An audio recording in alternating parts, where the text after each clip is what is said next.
Good morning, everybody. I hope you can see and hear me.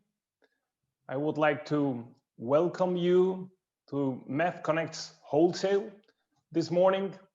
We had some technical hiccups this morning, but it will be fine for our session. We have a very surprising topic today. We will be speaking about enterprise messaging, looking into the B2C value chain, and that's why we have enterprise represented by Google. We have some SMS aggregators represented by BICS and Openmarket, and we will have also operators at the end of the value chain represented by MTN and Telia. So super excited combo and super exciting combo that we have here of panelists. And we would like to start with Jerome. Jerome is the head of messaging at BICS, so one of the top 5 SMS aggregators in the world. And Jerome, I would like to hand over to you. Jerome will tell us something about fraud, anti-fraud, spam, anti-spam, and recent cases becoming popular during the pandemic crisis. Jerome, the stage is yours. Indeed. Thank you very much for the introduction. And thank you for giving me the chance to share my view. So let me share my screen with you. And today, indeed, I would like to share my view about the messaging landscape and the forecasts we see, and especially look at the opportunities in the COVID context. So to start with, I would like to step back and look at the messaging evolution over the past 15-20 years. And what is obvious is that P2P messaging, which was dominant until the year 2010, has been gradually overtaken by business messaging, which is today dominated by the SMS technology, thanks to its reach, its ubiquity, and simplicity. The use of SMS in the business messaging is initially driven by the need to boost the customer engagement and to offer more and more omni-channel and bidirectional experience for the final user. Now, I think it's interesting to look at the market forecast for the 5 coming years.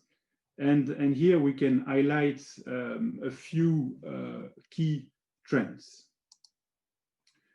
The first trend that we can observe is that the total SMS traffic will decline in the coming year. And the decline is mainly driven by the P2P traffic, which is gradually shifting from the mobile world to the OTT messaging platform, such as WhatsApp or Facebook Messenger. But on the other hand, the A2P traffic will continue to grow at a rapid and strong pace. And of course, here the challenge for the mobile operator is to keep that part of the revenue with them and avoid the rapid shift that occurs on P2P towards the OTT messaging platform. Another trend that we observe is the surge of artificially inflated traffic and fraud. And fraud is especially driven by malicious app or malware. And the fraud is especially visible on the P2P messaging today, but it is also gradually gaining the A2P messaging ecosystem. And here all players need to be very vigilant so that we can maintain the user trust in the service.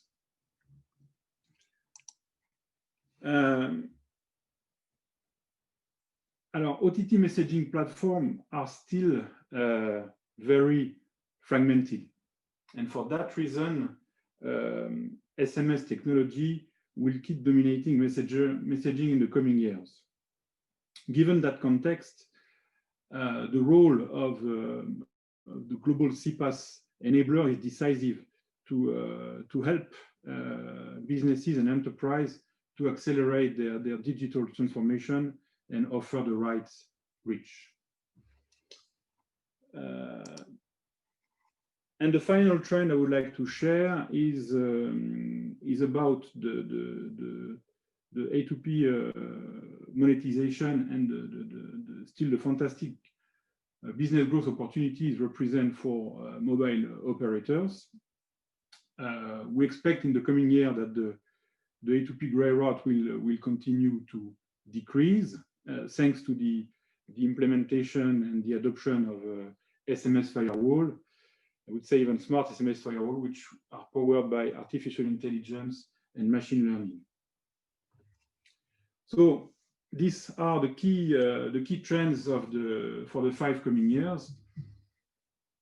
But of course, given the health situation, all these predictions have been a bit shaken and need to be revised.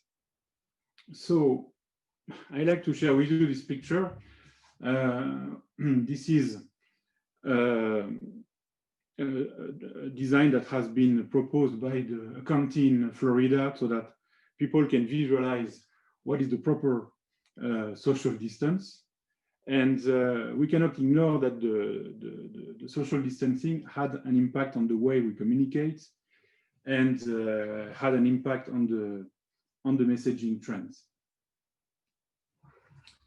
So now I would like to share with you a few of the lessons learned from the COVID impact on messaging. This is still early to assess the full impact, but there are still some trends that we can highlight.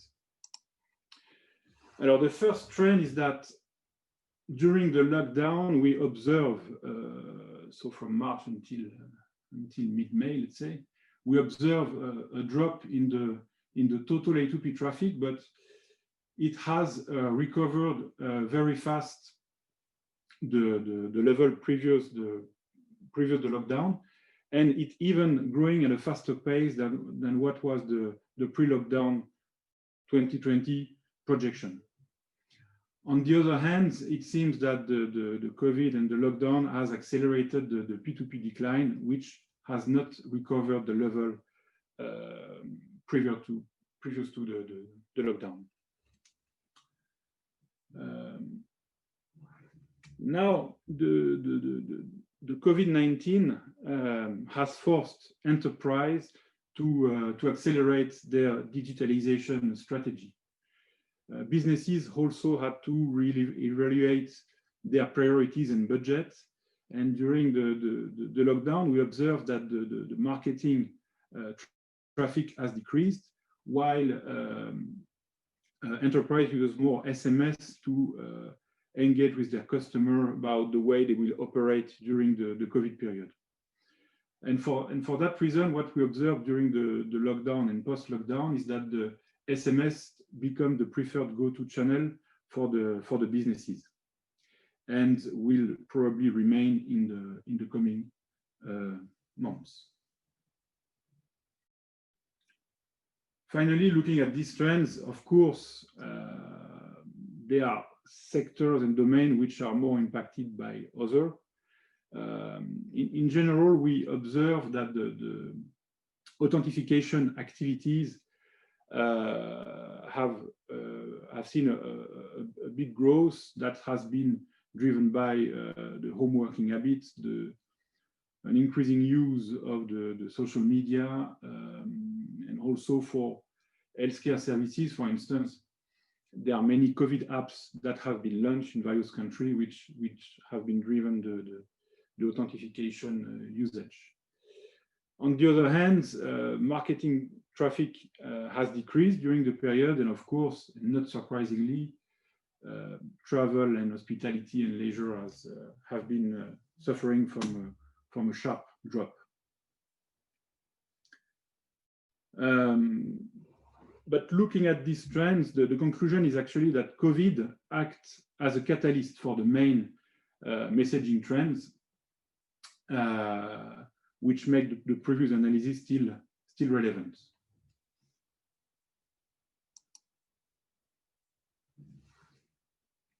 Now, I would like to end with looking a bit at what are the key success factors for the mobile ecosystem when considering business messaging.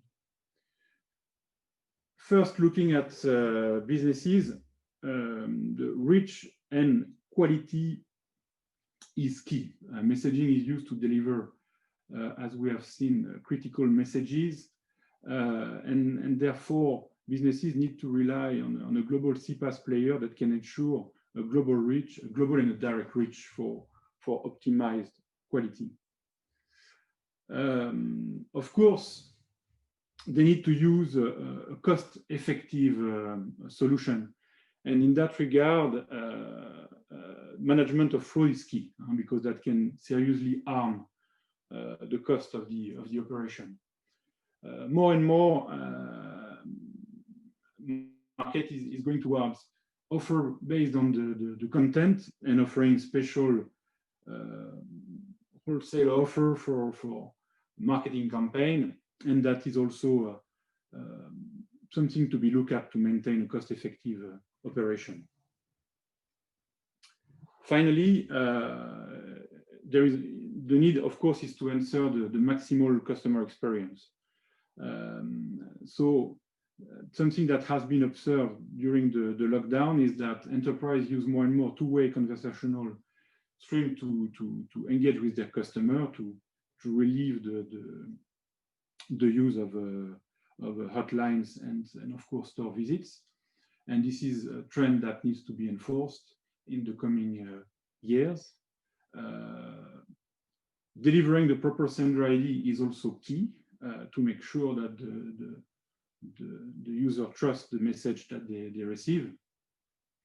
And we can say a word of RCS that has a lot of promises to further enhance the customer experience in that domain.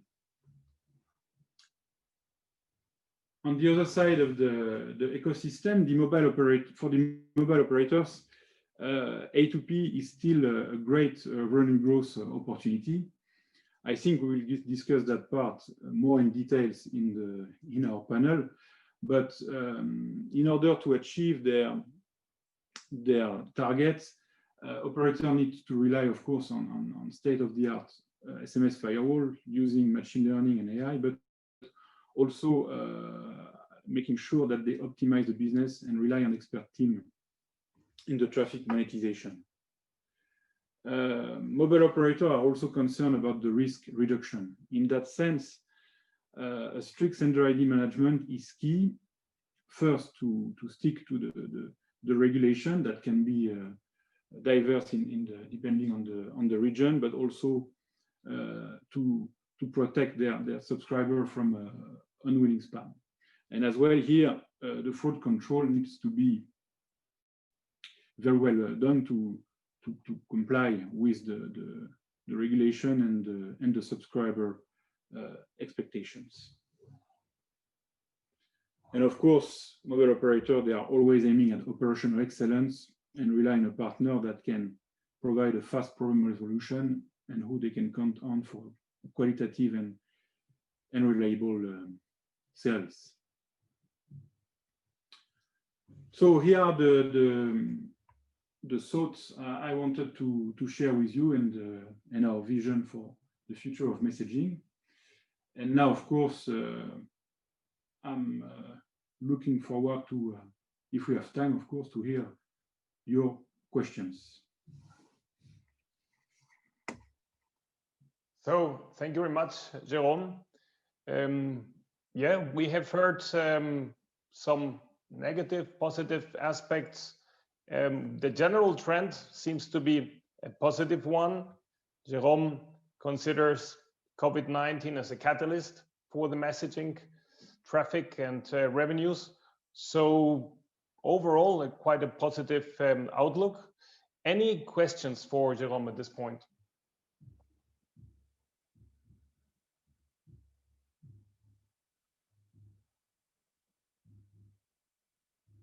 Okay, so they might come a bit later, Jerome, so be prepared. You will still have your chance, and I guess you will still be challenged. And if not the audience, then probably I can contribute to that. Yeah. So let's start. I have great panelists today that don't need much of introduction. Nevertheless, in order to save time, I will do a very quick intro myself. We have Kedar Gupte, General Manager, Wholesale Mobility, MTN Group. He's connected from Dubai. We have Fabio Bottan, Senior Messaging Specialist, Voice and Messaging Trading from Telia. We have Lucas Walker, Director of Care Relations at Openmarket. And we have David Vigar from Google. David, you're still there? I think we lost him. I'm still here. Okay, you're still there. All right. So we are complete. Let's jump directly into the topic. We have actually experienced a pandemic crisis so far that had an impact, obviously, into on the business of the operators, and worth to be mentioned the impact on roaming. There are probably other impacts. Kedar, can you tell us what's the experience have been for the MTN group, and probably also what contribution messaging can bring to compensate any potential financial shortfalls that I don't hope for you? Thanks, Jose. I hope everyone can hear me. Greetings of the day to all my fellow panelists, and good afternoon, good morning, good evening to all of you guys from the industry who've joined us today. Now, Jose, as I understood your question, I think there are two parts to it. The impact of pandemic on the telecom industry, and then the second part is whether messaging can fill the shortfall of revenue. Is that the question for me? Yes, that's the question for you, Kedar. Okay, let me straight away jump to the answers then. I think what we've seen in the last 10 months, guys, is nothing short of a terrifying crisis. And most of us, the workforce, we've never seen something like this in our lifetimes. So yes, the impact has been harsh. It has been far-ranging, and even personally for me, my home is India, and you guys are obviously seeing reports in the news. The pandemic is causing a lot of chaos back home. Now, before we jump to the impact on the telecom industry, I think as panelists here, I do want to do a loud shout to the hundreds of health workers who are putting their lives at risk and fighting this for us and making life as routine as possible. So I think, we all owe them a big round of applause. So if you guys can join me to give them a big round of applause, that'll be really nice. I think we owe it to them. And now coming to the telecom industry, I think like on the other industries, we've had our challenges and tribulations undoubtedly. But if you ask, the overall view, exec view on this, I think we have managed the crisis that the pandemic brought pretty well until now. And most of what I'm going to speak on the pandemic is known to the audience and all of you. I think, we read it in the news. I think governments have imposed lockdowns as the first brute force against the pandemic. Because of this lockdown, it is expected and encouraged that citizens stay at home, or sometimes even lawfully required that we stay at home, work from home. Our children, have online schools and online colleges, and we are all, expected to refrain from socializing and entertainment. Now, these measures have obviously created a certain shift in the way people communicate.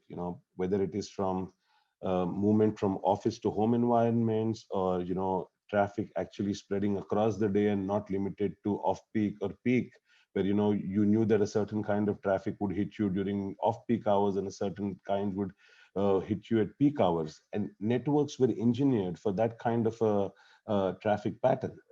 Obviously, the whole crisis has meant that we have had to re-engineer ourselves to consume that demand. And the problem is dual edged, because the uncertainty that the pandemic brought obviously meant that certain cash control and spend control towers were introduced, and rightfully so, because it was so uncertain initially. We don't know what is going to really be the end state. So there were some steps taken, and while those steps meant that access to funds was available judiciously, we still did not have a free flow, and we still had to cater to this demand, right? This demand that came from people working from home, and while education from home happened and entertainment from home happened, uh, we had to deliver to this demand. So in a nutshell, Jose, if you ask me, and because this is MEF for wholesale, I think wholesale have become the unsung enablers of this retail communication shift. We have to deliver the needs of people using voice and SMS and USSD and data and all of that. And I think very eloquently put by the MTN Group CEO a few days back to all of us, saying this is not work for us. This is our larger calling. It is our calling to serve the communities that we are responsible for, and to ensure that they can have a routine life in place. So overall, I think from what matters to business people, if you remove the emotions out, I think revenue wise, operators are slightly negative in some cases positive. Margin wise, I think the impact is not very profound quarter on quarter or year on year. So we are doing good there, because people are communicating from remote locations. Uh, from the perspective of our capex and return on invested capex performance, I think we are still kind of seeing little deviation. A whole lot of work is going in the telecom fabric around how we ensure work from home becomes reality for our retail stores and our contact centers. And that's where a whole lot of digital goes in terms of infusing software. David should be happy, because a whole lot of tech innovation happens from the Googles of the world. So I think we are in good shape there. Uh, but more so, I think overall the brand impact for telecom operators through the pandemic is positive, I'd say. Okay, if you see the larger scheme of things, on the detrimental side, obviously with governments locking down, and with borders closing, and airlines grounded, international roaming has fallen off the cliff. So we expect that international roaming piece will only come back to pre-COVID levels in probably a year and a half, too. But that's the only negative. Otherwise, overall, I think telcos are doing well. We are positioning ourselves in the right space. We are thinking that we can actually deliver upon our calling, and hopefully, influence how people move forward from here on. Now, coming to messaging as a shortfall, look, I think messaging is a very small component of the overall telco offering, Jose. And we should not look at it as a gap filler. Because when you start doing that, that's the easy methods out, right? The easy methods are increase the rate and then start charging more money and then kind of do short-term gains. I think Easy. So the bad element here is, in this short-term gain, you risk killing the popularity of the SMS medium, and in all the benefits, its ubiquity, etc., that it brings along. Okay, and one should not do that. The merit of all things that we do lies in the difficulty that it brings in, and the way we at MTN see it, right? SMS is not just SMS. It all boils down to understanding that, okay, digital is accelerated today. Digital life cycle is something that we need to study at various phases in the digital life cycle. You would need SMS as a medium to communicate. I heard Jerome saying that, promotions. We have people, adults and children using e-commerce and net banking and online gaming and video calling. All of these things need applications to be downloaded. Each of these application owners wants to use SMS as a two-factor authentication mechanism where, we need to bring in some security there. And then as you know, once you have an application, there are notifications and reminders to be set if there is some promotion going on, etc. Now, importantly, it is very critical for the operator community and all the value chain to understand that each of these message types is different to one another, whether routing attributes for the OTP or the protocols to be used for a promotional campaign. These things are finer nuances of the messaging industry. And then I think success lies in those people who understand those nuances and price that commodity appropriately. Because if you do that, then you're actually adding value to the whole industry and the community that wants to use SMS. I don't personally feel it should be, looked as a gap filler. I mean, that's my long and short of it, guys. So pricing appropriately, I guess we might have different views, even in the little round that we're here today.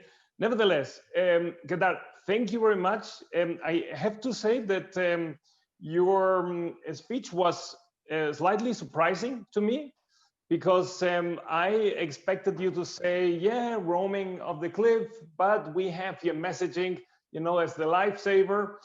Instead, you actually transmitted something very different for us. You came with a more social, consumer-centric angle that is describing more the social cause of an operator. Obviously, if I see it in the context of the geography you're operating in, I can understand. So just for the people that don't know, MTN is mainly operative in Africa. Now, let's move a bit to slightly different geographic region.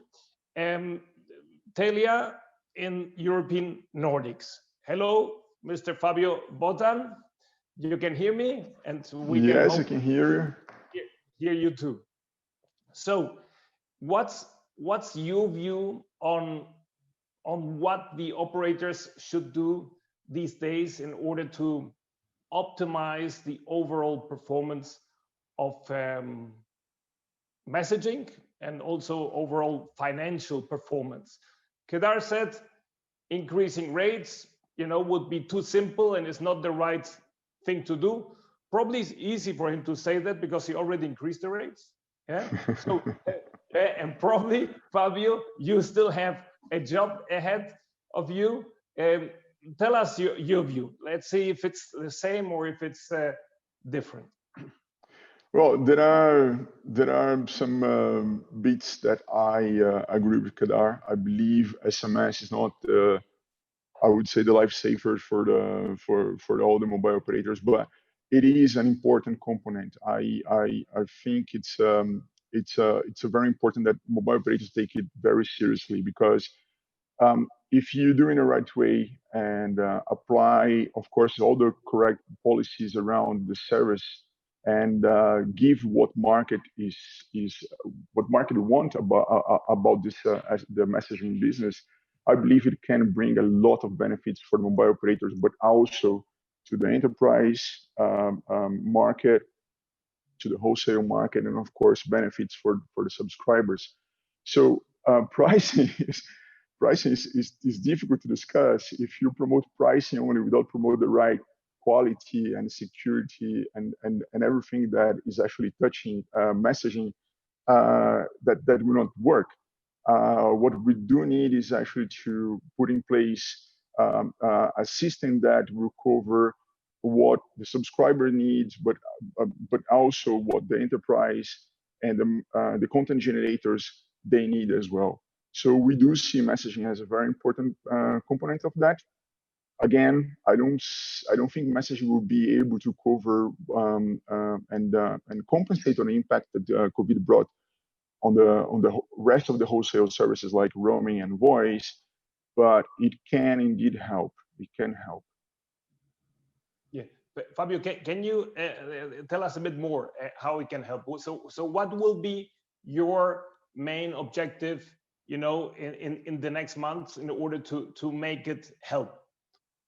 Right. So the idea is, I believe it's very. It was very nice to see in Jerome's presentation on the success factors. Security is, I think, is the number one thing for a mobile operator and for us. So the idea of being able to control the entire traffic that is being terminated into the network, it's very important, because by doing so, you eliminate, of course, the illegal routes. I'm talking about, of course, all the great traffic that we see nowadays, which will immediately point to a better revenues associated to the service. Another thing that we are looking into is actually what would be the next steps, right? So, well, Telia, we're still very small on the messaging business. But the idea is to explore what else can be done on the basics, because this is like a low-hanging fruit, right? So, for example, the two-way communication, again mentioned by Jerome, this is very important for us. But everything that we can do around the IoT as well, which use M2M communication based on the SMS technology.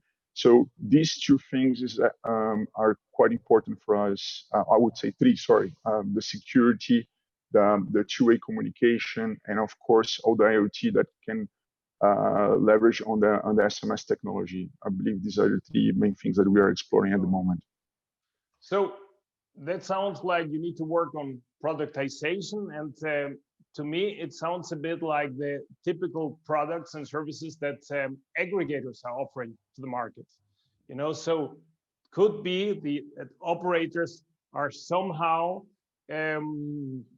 replicating the type of services that have been launched or are being launched by aggregators. It could also be that operators move closer to the enterprise segment, and that leads me to the question where the SMS aggregators, the traditional ones, are positioned and what they plan to do in order to strengthen their position. Any views on that, Lucas? Lucas, working for one of the top SMS aggregators in the world, Openmarket. Thank you very much. So I believe there is a place for both of us in the value chain.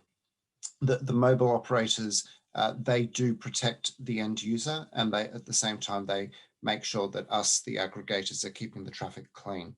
So that is why it is important for the wholesale aggregators to make sure that the traffic that they are passing to the mobile operators is clean. So they've invested in a smishing and spam filter. I also agree with Fabio, what he was mentioning about the shifts in types of traffic. So two-way communication is a lot more important nowadays than it was before COVID.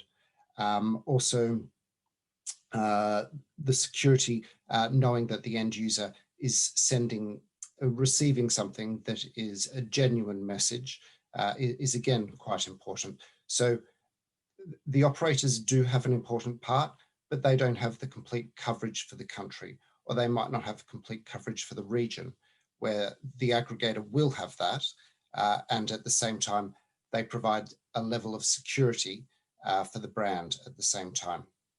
So again, I believe there is a place for both of us in the value chain to make sure that the message arrives and it is what the end user wants. So hopefully that answers your question. It might be a little bit short and sweet though.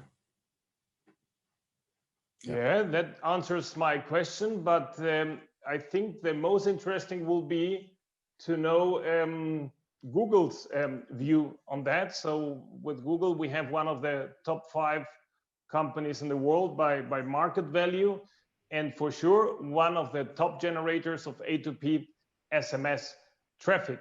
So, David, prices up, prices down, socio-economic view, Lucas, SMS aggregator, providing coverage, security. How is all that from your perspective? I'm super curious to hear that. So the customer of the customers, so to say. You speak. Thanks, Jose, and yeah, thank you very much for having me on today. First of all, it's great to hear from MTN that there is a long-term view on pricing strategy, and I look forward to seeing that come to fruition in the market. Thank you, Kedar. I think it's good to address the price inflation, because for Google, and I know for a number of other of our peers that generate the message, price inflation is becoming a significant challenge for us. If we look at what's happened to pricing over the last 3 years, and looking at at our business on a per unit basis, we've seen an average of 50% increase over the last 3 years. So not adjusted for volume, that's the impact of mobile operators raising prices. Now, what's interesting is that's been able to go on for a number of years because we haven't shown that we have the ability to show that we have alternatives, or that we can simply walk away from SMS. And I think it's clear that a number of mobile operators who've now increased pricing into the 10 cents range are able to increase the price and again, and they don't see the traffic disappear, which gives that that kind of green light to continue on that path. I very much agree with Kedar that is a very short-termist strategy, and looking at the long term, I think that is to their detriment. A data point that I can bring out from Google, if I look at the 10 most expensive SMS markets by price per message, between the period of May to July, we made an active effort to optimize our use of the channel, and we've seen a 33% drop in our messaging volumes in those markets. And that's against an overall volume growth that fits with the organic growth of our business.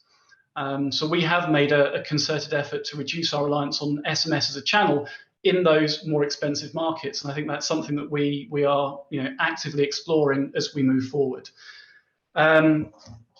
Certainly from enterprise, we aren't a blank check. We do have fixed budgets that are allocated to things like the use of SMS to either verify users, notify users, or engage with users.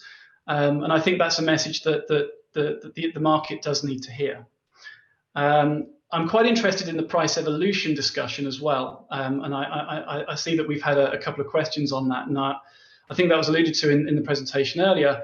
One of the things that we've been learning from the RCS ecosystem rollout, and obviously we've been working closely with a number of mobile operators as they roll out their A2P RCS products.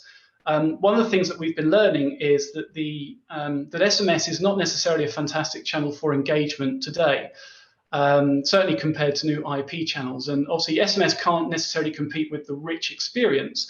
But in terms of the pricing, one of the things we're learning is that there's a really interesting demand for conversational pricing.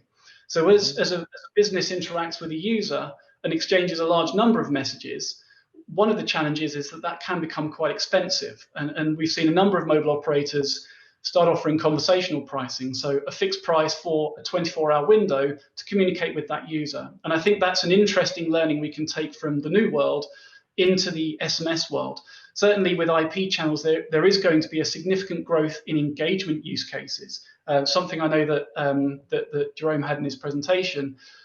I think that as those engagement use cases ramp up on IP channels such as WhatsApp and RCS, I think there's a good opportunity for SMS to ride the coattails and be that backup channel because it has the ubiquity. But I think we need to bring that learning on the pricing models to make sure that SMS is able to compete with those other channels from a monetary perspective.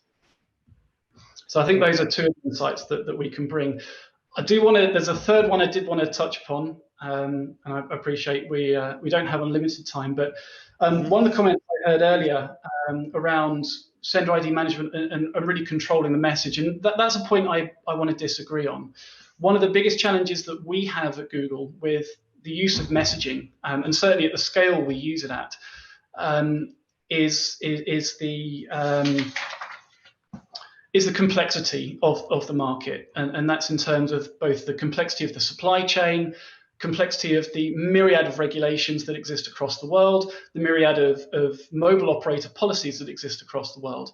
And as the world has become more and more complex, that's made it much harder for us to manage the business in a way that's beneficial for the users. So ensuring that we are sending the messages through the right channels, that becomes much more difficult. Making sure that sender IDs are working across the whole globe, particularly as now we have to pre-register in a number of more markets than we used to. I think that is a particular challenge for us. And whilst I agree with the goals of mobile operators trying to control, and obviously we all want to see that spam and worse, phishing and the like are reduced, because that impacts our users as well. We obviously we want to keep that fine balance of making sure we control that, but also that we don't disrupt legitimate traffic coming through in the right way. Wow, David, what to say? Did you say minus 33%? That's correct. This is related to the top 15 destinations, or the 10 most expensive destinations on a per basis. And as I said, this is against a general increase in our overall messaging use. I had to repeat that because I think that's a very important message that you are transmitting here to the whole B2C messaging value chain. To me, it feels like a cold shower. I don't know to the rest of the panelists and to the audience. Jerome, anything to counter on that? Well, actually, this is not a surprise, because we understand and we know that the inflation of the cost, and that's a bit of a risk for the industry, might push players like you to find an alternative solution. So the figure is indeed impressive. So I didn't expect to be as high, but that's not a surprise. I think overall we are also all responsible of maintaining a sustainable ecosystem. So I think what Kedar said was interesting in saying that operators should not exaggerate on the pricing and make sure that they offer the right pricing for the right channel, and I think that is very true. They should also watch, select well the aggregator and see what they will do. If they push too much the responsibility towards the aggregator, the risk is that the aggregator will price much too high on the market and will destroy the value and also impact the quality. And I think at the other end of the chain, I mean, players like Google also have a role to play. If you want to safeguard the quality, you need to know who are the right provider and sometimes be careful on what the automated LCR and engine can tell you, because that can also impact the quality. So I mean, we are all responsible to make the ecosystem viable in the coming years, and I think it's fair for the operator to take a greater part than they used to take in the value chain, but it should remain reasonable, not to impact the long term. Mm-hmm. Okay, we actually had a little poll organized. Let me look into the results. So the question was, what are the biggest risks to A2P SMS growth? We had different options: fraud, bad practices by SMS aggregators, monetization ambitions, MNOs, restricted enterprise budgets, pandemic, all the above.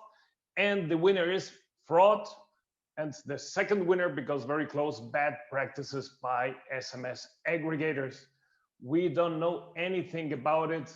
I hope that's not true.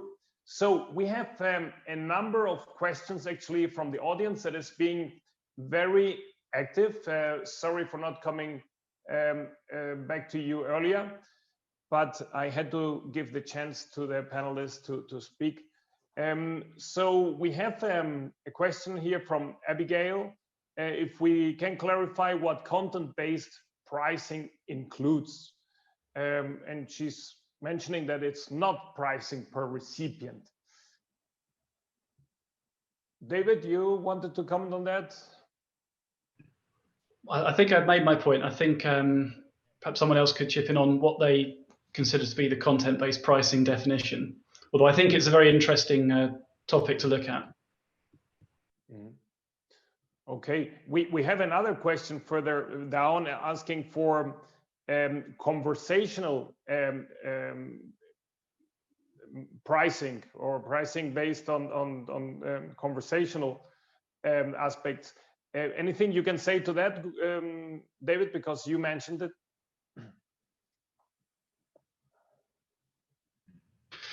Yeah, no, I think I largely made the point that I think that you know, and I've talked about conversational pricing, but I think, and I think Kedar alluded to this, that you know, every message is different in terms of the value that it has to the enterprise. You know, I think we all safely assume that you know, an SMS that verifies a user or verifies that a phone number is connected to a device, that's a relatively high value message. I think there are, you know, notifications maybe sometimes have less value. I think that's not necessarily true. Engagement in terms of a conversation has a certain value. Obviously, the value per message depends potentially on how much is within, you know, how many messages are exchanged within that conversation. So then you don't necessarily have a fixed view of what the value per message is. If you look at the marketing context, I think there's a huge range again of value depending on the customer and you know, what they get out of SMS. So I think it's a difficult question to put a firm answer on, but I think it's a topic that is worth mobile operators exploring much more so than they do today, because I think that can unlock a lot of potential volume and potential revenue that either has been lost as use cases have switched off. And you know, at Google, we've had 2 or 3 use cases completely switch off from SMS in the last couple of years as price inflation has continued. And I know that that's true of a number of other companies in our space. So I think that is something that's very key for mobile operators to explore. Obviously, working with, you know, companies like ourselves and the aggregators in the middle, to make sure that, you know, we can find those pockets of long-term sustainable growth for SMS. Yeah, whoever is interested in the complexity of pricing, just connect to the RCS session tomorrow, because it's always a very big topic when it comes to RCS. So another question that we have is from Wahid Adam. MNOs are seeking revenue opportunities and now competing with aggregators for SMS traffic. Is that true? What will the market response, if any? Anything to comment on that? So will MNOs be competing with aggregators? Should I take that? Yeah, Kedar, we can hear you. So look, I think fundamentally no. MNOs do not want to compete with aggregators. And to Lucas's point, you know, we do see aggregators as a very important part of the value chain. Okay. But having said that, there is black sheep everywhere. And then, you know, a lot of questions were asked around pricing, and you said, I have already increased pricing. Look, I think it's got to be understood that when we say we are increasing pricing, you know, pricing an SMS at 10 cents doesn't make sense, okay? Similarly, pricing an SMS, when we are bringing to the party the ease of doing business through a single agreement, a single connection to reach 20 different countries and 250 million subscribers spread across different countries, owning all the local regulations and obligations on behalf of aggregators and the source customers.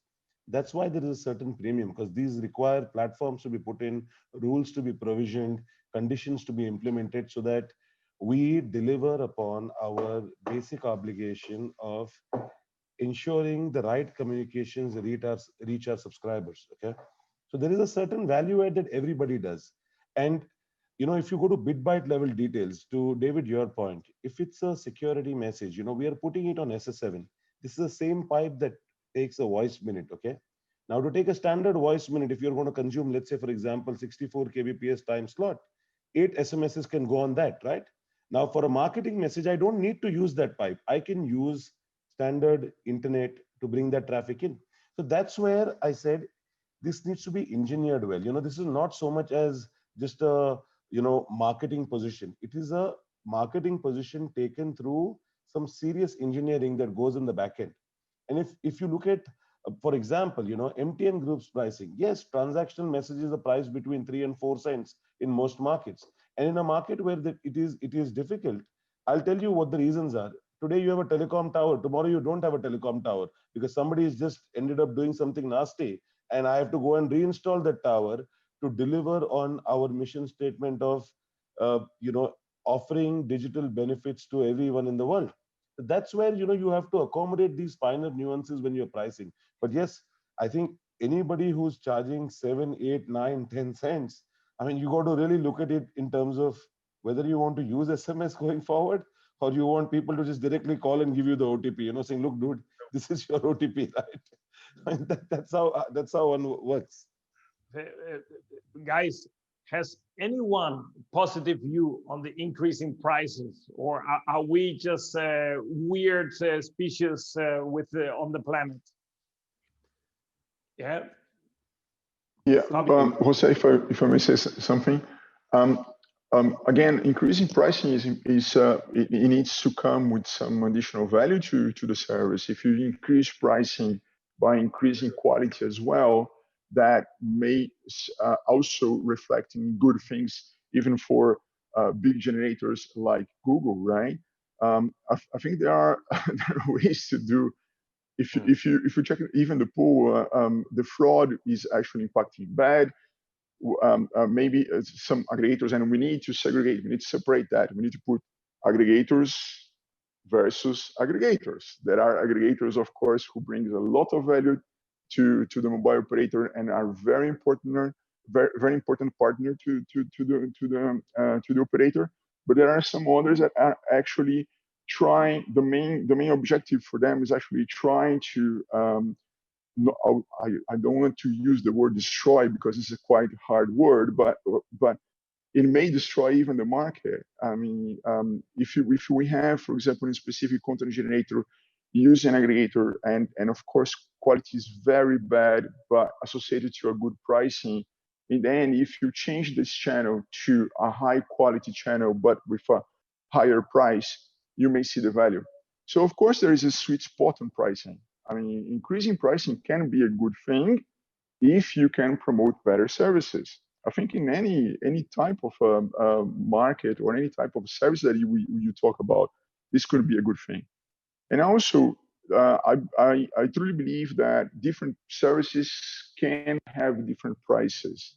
So I would say for the best monetization policy would involve also to split what is, for example, OTT traffic, what is marketing traffic, what is, I don't know, financial banking traffic that can be and should be charged in a different way. These services bring different values to the subscriber, to the final user, and of course, different volumes to the mobile operator. So if you segregate that and apply specific policies on that, you can indeed have a better monetization. You can indeed have a better revenue associated to the SMS as a global service, but also bring a lot of value to the entire chain.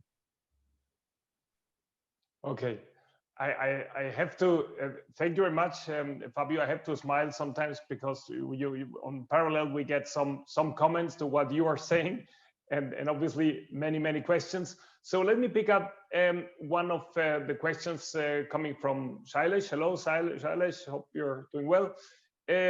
So he's asking if one-time password messages will be shifted to RCS and WhatsApp channel in the coming time.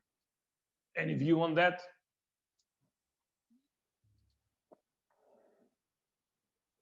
David, probably. Well, I'm actually keen not to go too much into the RCS story because RCS, let's not forget, is a carrier product on the A2P side. It's I know that there's been a lot of I know Google's heavily associated, and obviously we have a significant interest in seeing RCS be successful. OTP messaging, that's an interesting one, and I'm sure that some traffic will move to those two channels. certainly the benefits are there's a greater level of encryption. At this stage, the ecosystem is significantly less fragmented. So from a security point of view, there's less chance your personal information that has a value is not going 5 times around the world and through a number of switches. So there are some advantages there, and in some cases there are some pricing advantages. If you look at WhatsApp's pricing, in a number of markets, it's advantageous to SMS if you're an international company. That said, there is a question, I think, around, this is going to vary between channels. On some of these IP channels, there's always going to be a question of how secure is the phone number to device match, which is critical for OTP messaging. And one of the other issues is reach. And I think and I can certainly speak to RCS that I don't think there's been a significant shift from SMS to RCS for OTP messaging, partly because the reach is not yet there. Now, obviously that is that's something that is proceeding apace now. So I think that is one thing. I think what's going to kill OTP SMS messaging. I think for me the more interesting area to focus on is the growth of API products. So a number of mobile operators now have APIs that allow you to authenticate phone numbers, and obviously from a user experience point of view, that's a significantly better way of doing it. It can be done so that the user doesn't have to type in a token, and anything that makes the process kind of more frictionless is good. Potentially APIs can be again significantly more secure. We go back to a status of having a much less complex ecosystem, and I think again pricing could be interesting there. We've had a few conversations already with carriers around the use of APIs for authentication, and we're exploring pricing models such as pay per user. So you pay a fee per user, and you can authenticate every day if you want to, for a fixed price, which is something that you can't do with SMS because of the way that the SMS pricing is set up. So if we're looking specifically at OTP messaging, I personally think that's where that trend is going to move towards. Okay, if I summarize, it's not about the channel, it's more about the user experience. And within improving the user experience, you will be flexible to select the most convenient channel. I think user experience is certainly one thing. I think as well, you have to look at what are you trying to achieve. So an OTP message is not, the goal is not to send the user a message. The goal is to verify that the phone number they've entered is attached to the device they're working on, for example. So, we obviously need to look at, and something that we look at all the time is how can we achieve that goal of verifying that the phone number is attached to the device in the best way possible. And sending the user a token may not be the best way to do that, regardless of whether it's through an IP channel, whether it's through SMS, whether it's so that's really what we need to think about, and that's the same for all use cases. All right, thank you, David. A heads up to the audience: if your question is like a block of text like that, I don't have time to read it, so we won't be able to answer to that. But we have also nice and short and crisp questions like, what kind of synergy you see between IoT and messaging market in the coming years? Any view, any comment on that?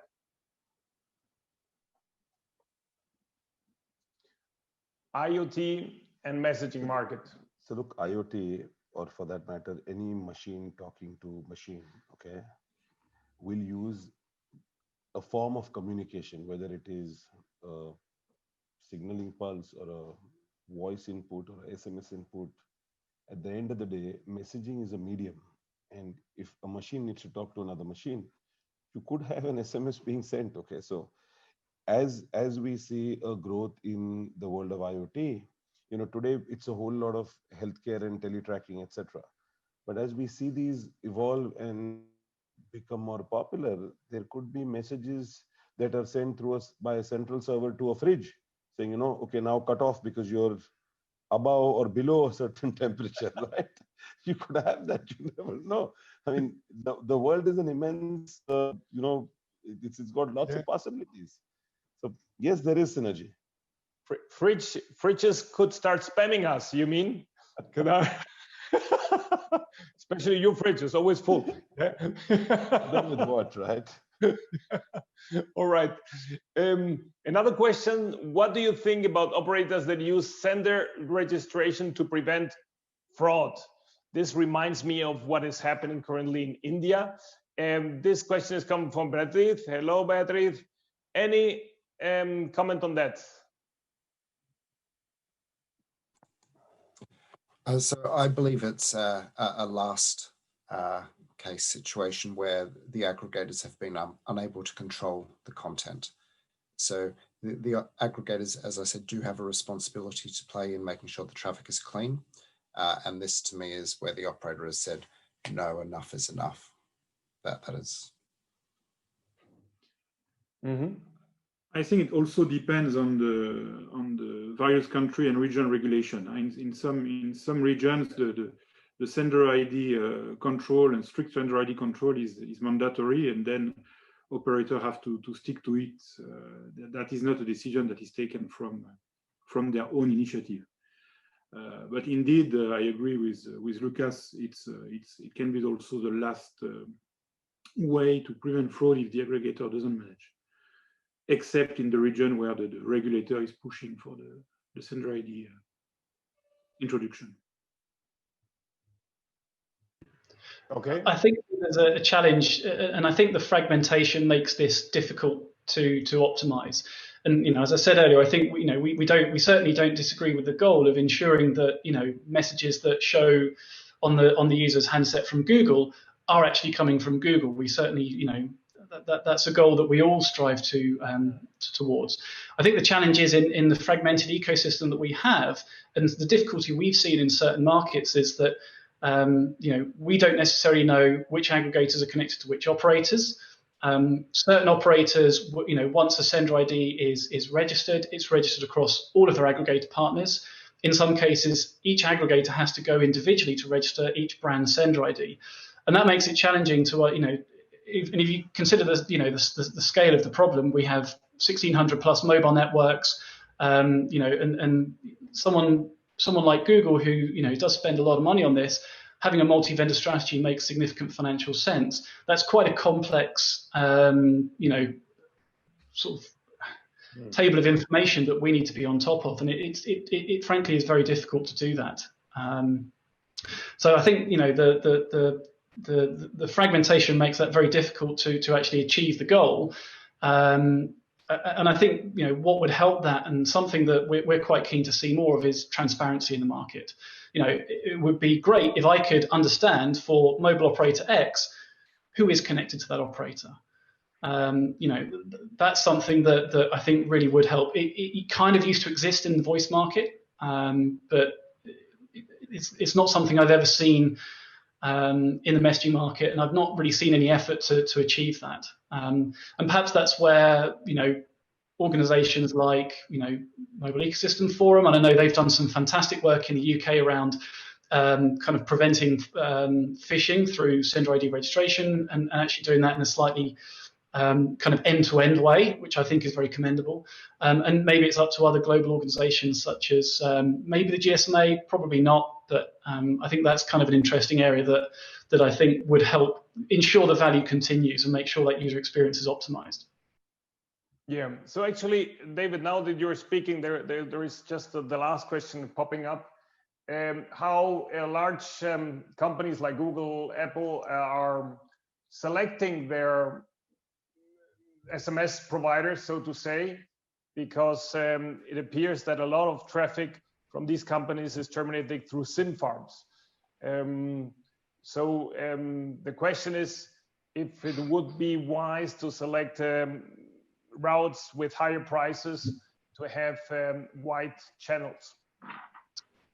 Good question, and I appreciate that one being asked. So it's a continual challenge for us, and I can obviously only speak to Google since I've never worked at any other enterprise company. We certainly do strive that our messages are sent to users in the right way. I don't